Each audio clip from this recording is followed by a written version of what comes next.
I'm Wendy Zuckerman, and you're listening to Science Versus. And today is the last episode of the season. Yeah, we're going to have some fun stuff down the feed while we are working on new episodes for our next season. So absolutely stick around. You won't even notice we're gone. We'll be back in your ears before you know it. But today, let's jump into bed because we are pitting facts against fanning those flames as we dive into the science of sex drive.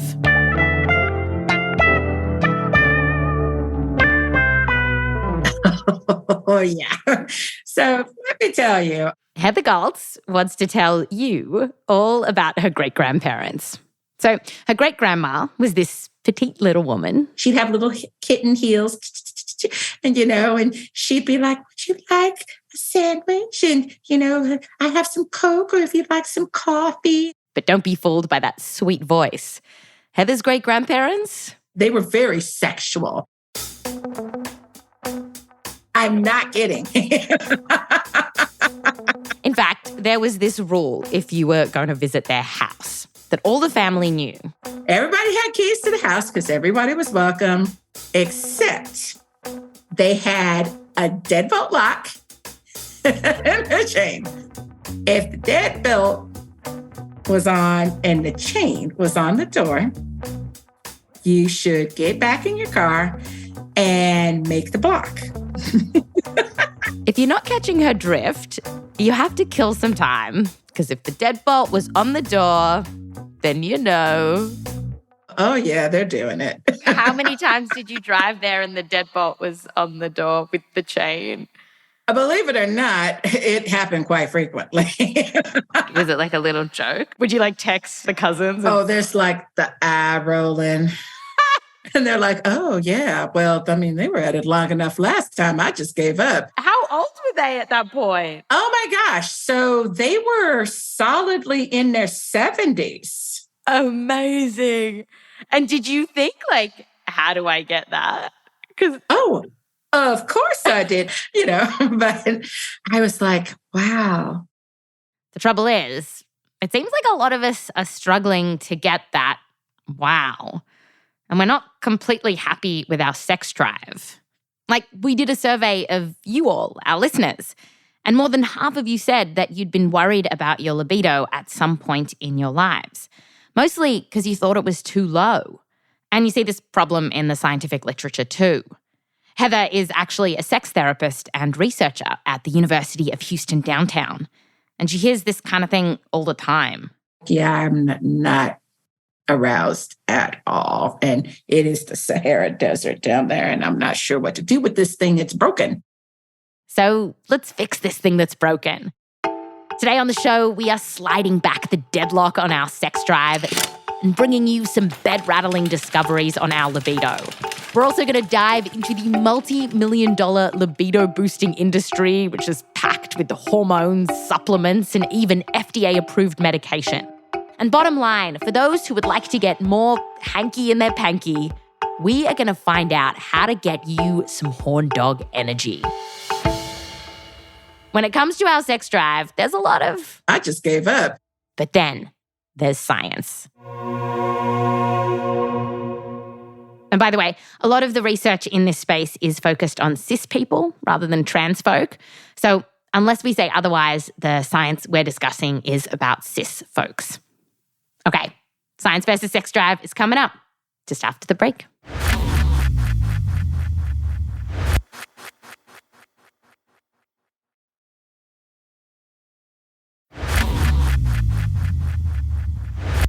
Welcome back. Today, the show is all about sex drive. And in the land of science, sex drive isn't about how much bonking you're actually doing. It's more about how much sexy stuff you're wanting. So you're looking at things with a different layer. Your mind is kind of thinking sexual thoughts.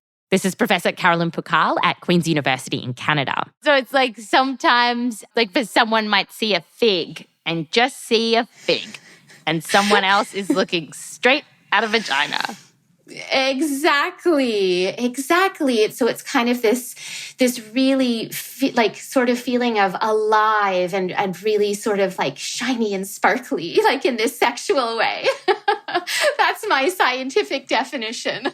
And a lot of things in life can tarnish our sexual sheen, from medications like antidepressants to stress, whether it's from work or having a new baby. In fact, when we surveyed y'all about this, babies and young kids came up a lot as a stopper, if you know what I mean. So the big question is, how do we get back that shiny sex drive? Well, the first big thing we're going to tackle is this idea of hacking our hormones, and particularly testosterone, or T. There are ads all over the internet and videos all over TikTok for how men and women can boost their libido by somehow powering up their testosterone. And you can buy stuff with names like Testo Blast, Testo Jack 100, and who could forget its jacked up cousin, Testo Jack 300. Caroline's like, it's as if after popping this stuff, and suddenly, like all systems go. Yes, you're yummy. I want you, deliciousness, right? But Caroline says that even if those pills do boost your testosterone, which she is very skeptical about, the idea that will then help with your libido? That is more or less a myth. Yeah. The science says that for most of us, getting a little more testosterone won't affect our grrr, or as Caroline puts it, it won't necessarily help people who have normal levels of testosterone.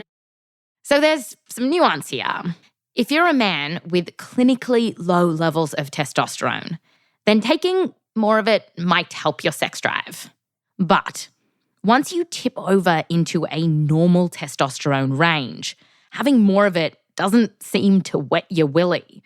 As one review paper wrote, quote, in healthy men, research is quite clear.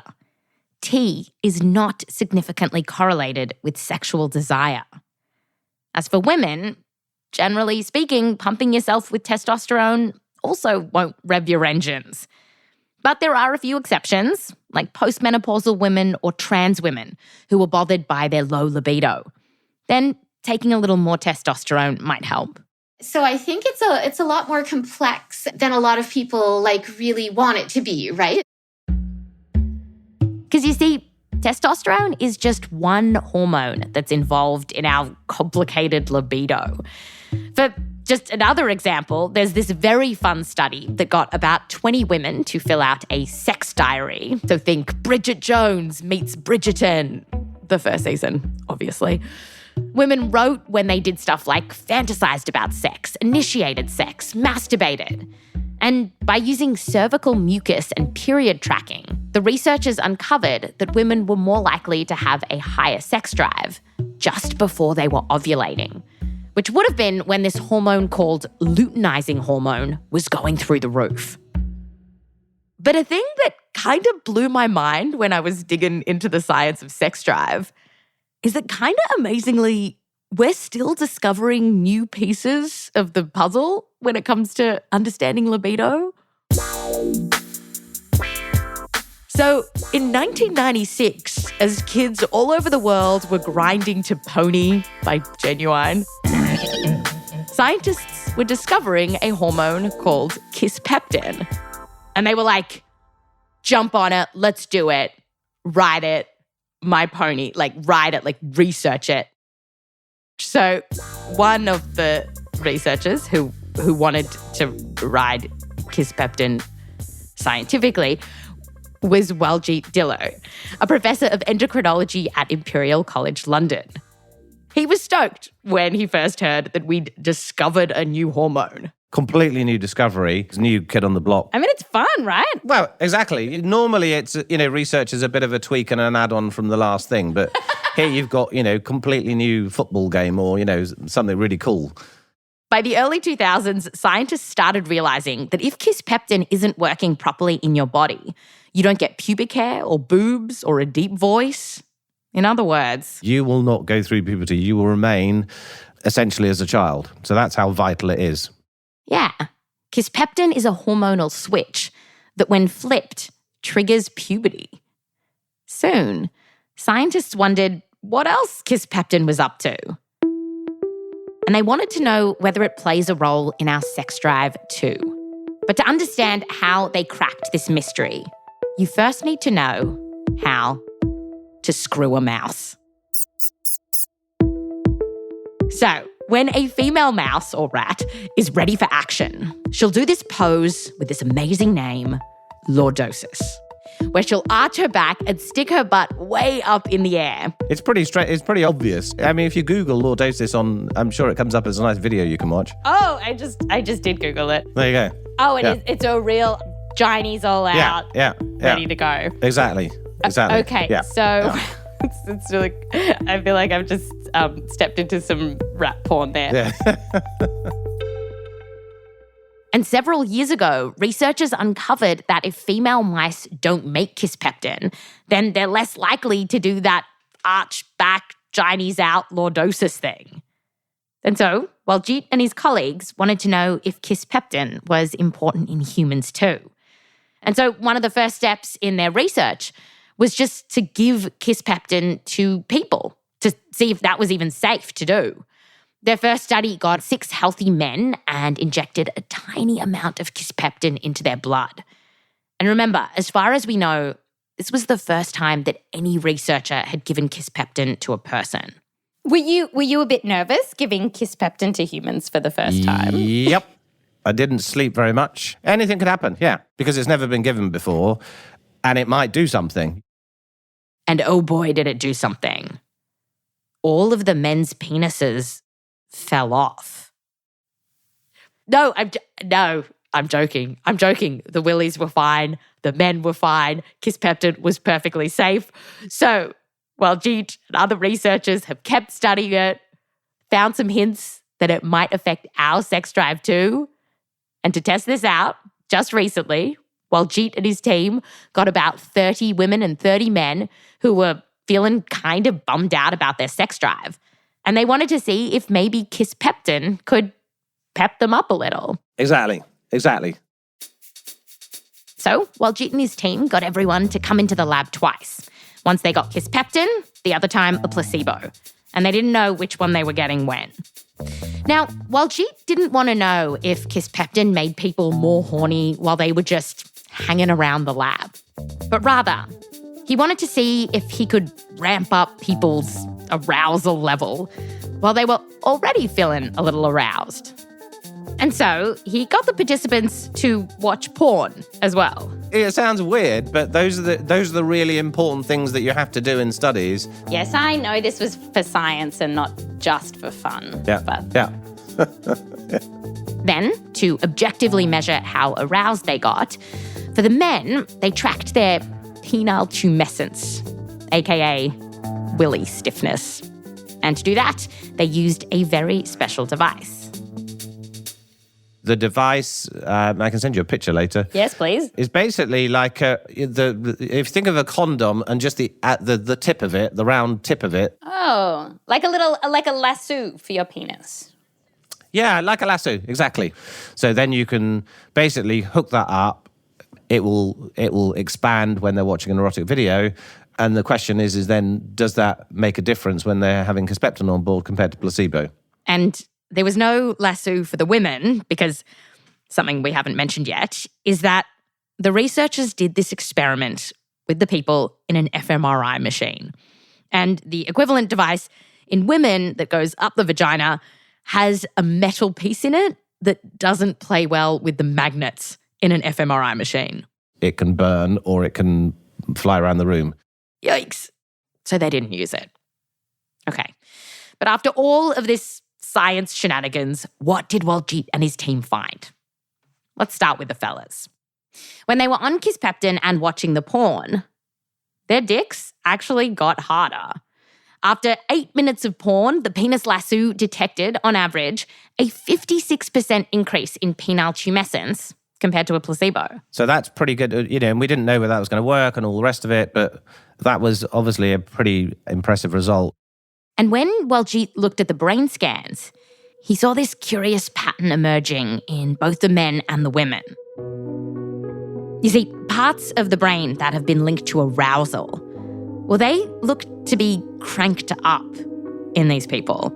And then other parts of the brain that have been linked to inhibition, like kind of neural cock blockers, they looked like they were getting turned down.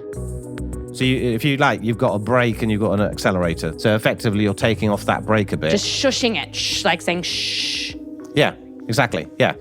So this was all very exciting. And after the study came out, there were all these headlines like, quote, how one injection can transform sex drive. But here's what's weird. Before and after watching the porn in the fMRI machine, everyone filled out these surveys. How horny you feel, how happy you feel, how flushed you feel. And on the average, even though some of the men on Kisspeptin had really been stretching out their penis lassos, overall, the people in this study, neither the men nor the women, felt that different. Like, on average, the women said they felt a bit sexier, but nothing was mind-blowing. So where does this leave us? Well, we've definitely had fun, right? We know that our sex drive isn't just about pumping up our levels of testosterone or Kisspeptin. There's a whole host of hormones and even brain regions that play a role in our libido, and we're still unpacking how it all works. But despite that, we still don't have the aphrodisiac of our dreams. So after the break, we're going to throw everything we have at this, from supplements to FDA-approved medications, heck, even the kitchen sink, until we find something to stoke your fires. And I reckon soon you'll be coming up.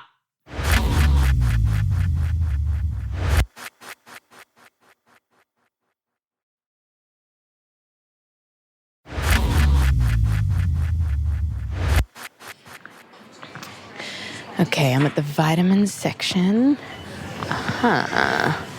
Welcome back. Today we're looking into whether we can hack our sex drive. And I've headed to the drugstore to see if there's something on the shelves that can help us out. It's funny, it's like every major supplement company has some kind of libido enhancer. Healthy sexual function, stamina, libido. Helps increase physical performance. What is this? Goddess, ancient wisdom, wild women, wild men. Despite the very exciting names, they all tended to have the same stuff in them. Ginkgo, horny goat weed, ginseng, Siberian ginseng, Korean ginseng, maca. Which am I going to try? All right. Okay, let's try this organic maca. It says Incan warrior strength. Legend has it that during the height of the Incan Empire, Incan warriors would consume maca before entering into battle to make them fiercely strong. Yeah, like fiercely sexy strong. It's also gluten-free. Can I just get that? Yeah, sure. $7.99. Thank you. Let's see. Will we finish this episode? Or will I be doing other things? Like sexy things. Oh, gosh. Oh, it's pungent. I'll give you that. Okay, so it says a teaspoon. Mix a teaspoon. I've got a tablespoon here.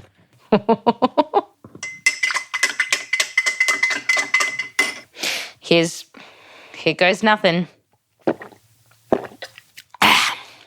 All right.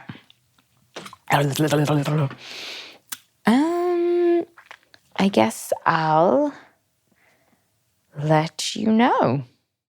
So this maca that I'm trying is actually a root vegetable that grows in Peru, and it kind of looks a bit like shriveled up balls.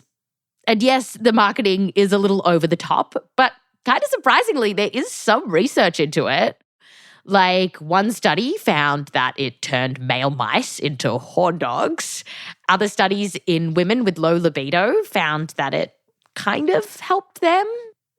There's also some research suggesting that ginseng and L-arginine could help you get boners. But generally speaking, The researchers that I talked to about these kinds of supplements, they weren't that impressed. And a big reason for that is because there tends to be this huge placebo effect in libido boosters, which might not be properly accounted for in these studies. I talked to Caroline Pukall about this. If you were at the chemist and someone was like, I'm desperate, Caroline, like, which one should I buy? What would you say? I would say save your money at this point. We don't have enough. Maybe buy yourself some. Oh, you know what? In high school for us, it was green M&Ms. If you ate green M&Ms, you were supposed to somehow they had this sexual properties. So I'd say buy some green M&Ms and maybe. And really believe it. Really believe it. Exactly. Not sponsored by green M&Ms. For me, if Macca did anything, it was subtle. Maybe a little later in the evening, I felt something a bit sparkly. But who knows? According to my sex diary, I was ovulating. I did try it the next day, and I think it just made me farty. So maybe I would have been better off with a placebo, perhaps some green M&Ms. But the thing is, if the supplement you're taking is reliably giving you, say, a big old boner, it could be something else going on. It could be that your all-natural libido boosters, they're not quite natural. Studies are finding that an alarming number of sexual enhancement supplements targeted for men have actually been laced with stuff like Viagra. One study from France found 60% of the supplements they tested had Viagra or similar drugs in them. Another study from the US also found a ton of tainted supplements. And while we're on Viagra, which is kind of sitting like a matzo ball in the middle of this podcast, right? I asked Caroline about it. I mean, obviously it's very good for boners, but is it good for sex drive? Nope. Yeah, nope. It's mainly about how hard is your penis and can you use it to engage in penetrative sex, right? Yeah, Viagra works by increasing blood flow to your willy, but that's quite different from sexual desire, which lives in your brain. So while it might make you feel more confident about sex, if getting a boner isn't your issue, Viagra's not likely to help here.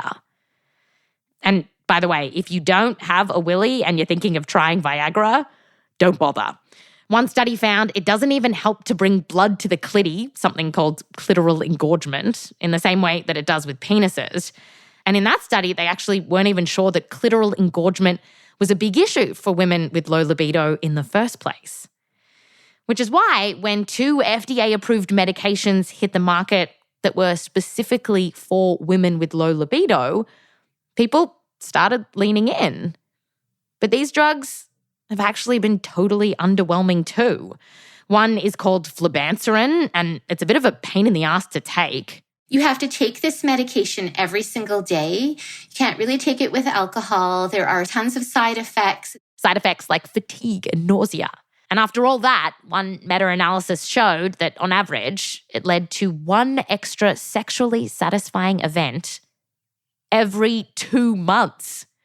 The second so-called female Viagra out there is an injection that makes 40% of the people who take it nauseated. Yeah, 40%. That is staggering and disappointing for sure. Great. So we have 2 really good nausea drugs for when we want nausea. Yes, awesome. Let's take it to increase our desire and then feel like barfing. Away from the medicine cabinet and down to the dispensary. In our survey of you all, something that came up again and again that you tried to boost your libido was cannabis or CBD. And there actually is evidence, especially for women, that using pot before sex can make sex better. This could be because cannabis can relax you, and we're also learning that there are receptors in our genitals that cannabis can attach to, which could be doing something here. But pot doesn't butter everyone's biscuit. Some women say that it dries out their vag, and smoking a ton of pot has also been linked with sexual dysfunction in men. So, we've looked high and low for a solution to our libido woes, and I'm still not feeling like an American bankster. But maybe that's because we've been thinking about this all wrong. Maybe this isn't about some pill or powder we can take, but maybe it's about something that we can do. New research into the science of low libidos, particularly in people who are coupled up, are finding that a big piece of this puzzle isn't about some chemical or hormone that's missing. It's about something in your relationship that's missing. Caroline, who not only researches sex but does couples counselling, says she sees this all the time. Invariably, people come in and say, everything's fine in our relationship but our sex life, right? And then by about session 6, we're like, okay, so not everything is okay. So what might not be okay? Well, Caroline says that one thing that can bring a lot of tension into a relationship is when one person wants more sex than the other. It's so common that researchers have a name for it. It's called desire discrepancy. And it came up in our survey of you all. For those who were worried about their libidos, 42% said that it was because their sex drive didn't match their partner's. 42%. And there's a lot of work being done in this field to untangle why desire discrepancy might crop up.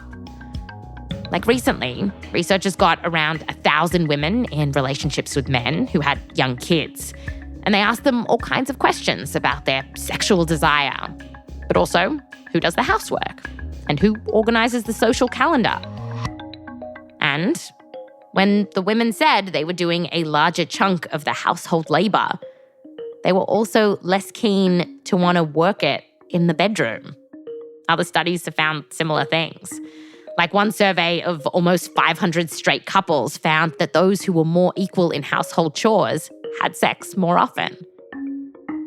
Professor Heather Goltz, who we met at the start of the show, told me that with this dishes thing, she totally gets it. Look, the sexiest thing is when I see my husband washing some dishes, because I hate washing dishes.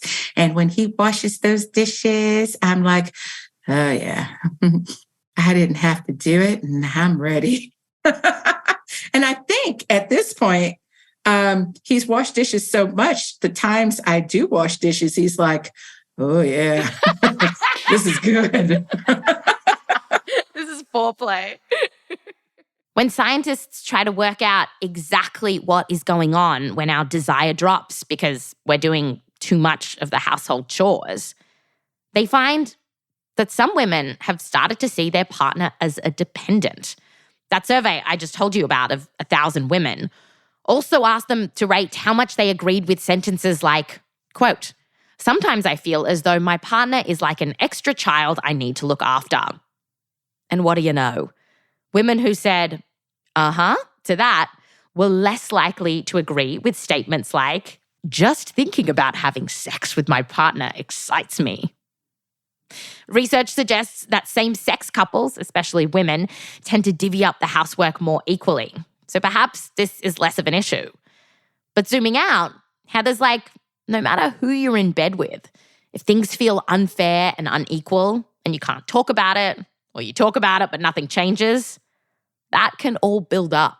All of those things can make their way into the bedroom or the couch or the car. Right? One of the partners has resentment about something.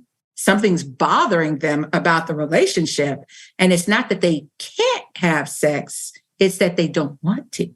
In fact, one study found that it's not like women in this situation were totally over sexy stuff. They were still interested in a cheeky masty, paddling their own pink canoe. They just weren't hot for their partner.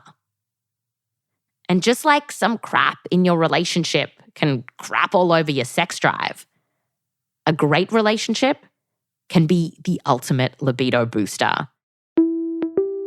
So, for example, a group of researchers surveyed extraordinary lovers. That's actually what the researchers called them. These were older couples who were still bonking like bandits.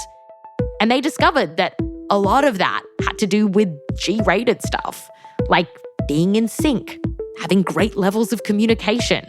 The authors wrote, quote, "Perhaps the most important lesson we learned from the extraordinary older lovers was that great lovers are made and not born. Here's Heather again. The biggest misconception is that libido is something that just happens and that it doesn't take any work. They think that I show up, I take my clothes off, you show up, you take your clothes off, and whammo, fire, sparks, heavenly choir, it will come. And it's like, no, you actually have to pre-record that soundtrack and, it takes work. Some of that work might be couples therapy, and studies find that this can boost your sex life. Some of that work might also be being a little more creative and open about how you have sex and what might titillate you. Because research has shown that this could also be helpful. Caroline told me about one of her patients who thought they had a low libido until she got them to try different things like BDSM. And bam, fires lit. Those extraordinary older lovers that were interviewed, they also tended to be a little risque in their sex life. They put a little cinnamon on their vanilla. And Heather told me that getting creative like that, it actually starts to get super important the older we get. Because happens to our body. Hips give way, cancer strikes.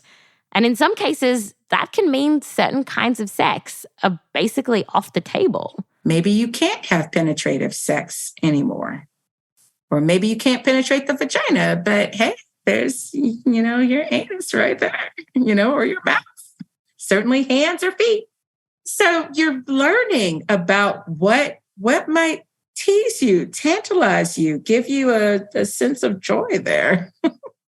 To go back to Heather's great-grandparents, she thinks that their amazing sex life wasn't fueled by pills or powders or even green M&Ms, but the smaller stuff in their day-to-day lives. Yeah, it was, a touch, a hug, a glance, a gentle way of talking with each other. There was a respect. They were equals. They were very much equals. My great-grandmother was my great-grandfather's greatest counsel. And we know it translated then into the bedroom. And just before we cap off and send you off to bed, Heather's like, just because her great-grandparents were bonking like bonobos, that's totally fine if it's not what you want. In fact, in our survey of you all, while most people said that they wanted to have sex a few times a week, there was actually this happy rainbow of sexual desire, including people who didn't want sex at all. Having sex, that is one of many ways that you are obtaining pleasure out of this life. I'm wondering how much of low libido has been medicalized or TikTokized. It really has. If you're truly happy, then why does it matter if the neighbors are doing it every night? Yeah. For people to explore and to learn their bodies and to own their own sexual power and their scripts. That is almost heaven. That's Science Versus. Ring, ring, ring, ring. Ring, ring, ring, ring. Hi, Joel Werner, supervising producer at Science Versus. Hey, Wendy. Last citations chat. Woo! Woo! For this season, how many citations in this week's episode? There was the sexiest number of citations, 133. Oh, I thought it was going to be 169. Can you explain your working there? I'm not sure. Nope. If people want to see these citations, where should they go? Wherever they're listening to the podcast, there's a link in the show notes to check out the transcript of the episode. Excellent. And while we are busily working on next season, Joel and I are going to be performing in Tasmania. It's for the Beaker Street Science Festival, which is this incredible boutique science festival that happens every year in Tasmania. And I've been wanting to go for years and years and years, and we have an absolutely incredible live show that we're going to take to Beaker Street. So I'm super excited for that. Yes, if you want to get tickets, this is going to be quite an adventure for our American audience, but there's a link in the show notes. And also in July, I will be performing at this music festival called Splendor in the Grass, which our Australian audience will know very well. No, I am not joining a band. I'll be talking science with some other awesome science people, including Dr. Carl. Tough gig, that one, Wendy. Really, really tough gig. I know. Maybe I could sing our shark song. If you miss us while we're gone, you can follow our funsy stuff on Instagram, we're science_VS. You can follow me on TikTok and the silly videos I'm making at Wendy Zuckerman. To cap us off, we're going to play the team's favorite tape from this season. Aw, this is really lovely tape. It got me all emotional. Enjoy, and there's going to be fun stuff down the feed while we're on a break in just a couple of weeks. So see you then. Bye. Bye. I honestly just wanted to cry because I was like, I can't believe something's working this well on the first day. Yes! So that was amazing. That was amazing. I was ecstatic. I had hope for the first time in so long. It was like Christmas. I was just ecstatic. Oh, she's like a combination of all the worst dogs. You wouldn't just wipe your butt and just leave the crack untouched, right? It's disgusting. A bit bitchy. A little bit bitchy. No reports of little tails. Second ears. No, we've already got 2 ears. People seem to continue to be bilaterally symmetrical. Why does greasy food work? Because it absorbs all the science terms that you guys are probably looking for. 100,000 willies? 64,000 willies. Oh my gosh, that is so many willies.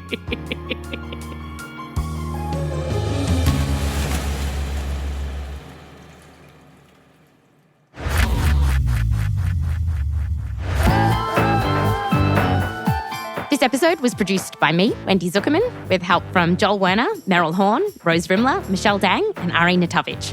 We're edited by Blythe Terrell. Fact-checking by Erica Akiko Howard. Mixed and sound designed by Bobby Lord. Music written by Boomy Hidaka, Emma Munga, Peter Leonard, So Wiley, and Bobby Lord. Thanks to everyone that we reached out to for this episode, including Professor Sari Van Anders, Dr. Emily Harris, Dr. Jennifer Power, Dr. Simone Buswell, Dr. Alexandra James, Professor Cheryl Kingsberg, Professor Barbara Mintzes, Dr. Leonore Tiefer, Dr. Mats Holmberg, and Dr. Alexander Komninos. Data analysis by Sam Levang. A special thanks to Jack Weinstein and Hunter, Katie Vines, Finn and Jules, Chris Suter, Elise and Dylan, the Natovich family, the Zuckerman family, and Joseph Lavelle Wilson. Science Versus is a Spotify Studios original. Listen for free on Spotify or wherever you get your podcasts. And if you do listen on Spotify, then follow us and press the bell icon so you get notifications when new episodes come out. I'm Wendy Zuckerman. I'll fact you next time.